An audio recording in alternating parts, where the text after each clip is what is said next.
Hello, David here, One Up Gaming. Here's a review for Death or Treat. So, game set in Hollow Town. Having a really rough time, really tough time. The Halloween spirit has gone missing. The town's inhabitants, you know, they're just not doing great. So, with the town in such a rotten state and in peril, it's up to Scary, a little tiny ghost dude who is also the world leader in manufacturing Halloween candles, and it's his job to save the day and make everything cool again. So to do this, Scary must face hordes and dozens and just trillions, hundreds of thousands of little enemies in a 2D roguelike hack and slash adventure.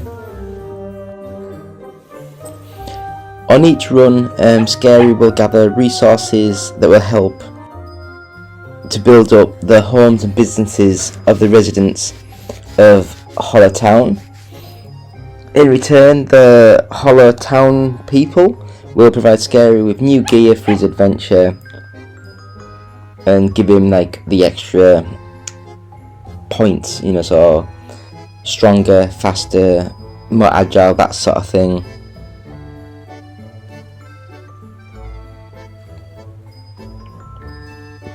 Now I will say that I don't know where the game was developed, but it seems like it's got a little bit of a dodgy English translation, which can make things a little bit hard to follow through the game.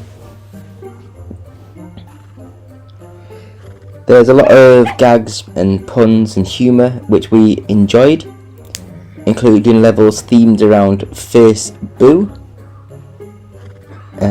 Devil Tube and Rip Talk, plus an evil boss to defeat named Clark Fackerberg.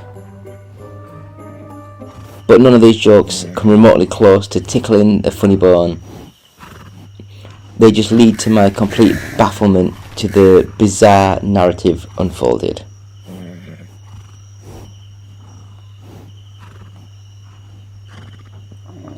So we'll just start off by saying that Death or Treat starts out with its gorgeous hand-drawn animation that does evoke a lot of like the Tim Burton style, you know, the Nightmare Before Christmas, that sort of style. It's also got a load of mixed in of Cuphead. But unfortunately the gameplay is where the game falls apart at the seams. The controls are smooth and responsive, but the enemies are boring to fight. Herds of them wander across the environment and you just get repeatedly hit until they finally give up and die. Probably die again, to be fair. There's no real sense of contact when you are fighting. Instead, Scary himself just wails away and then eventually he just dies. Jumping also feels a little bit too floaty for us, with the spooky often overshooting like what appears an easy jump, leading to a much more frustrating time than what you initially think. Unlike most roguelites, there is little sense in exploring a world and discovering secrets. Levels are little more than wandering left to right through the same handful of backgrounds.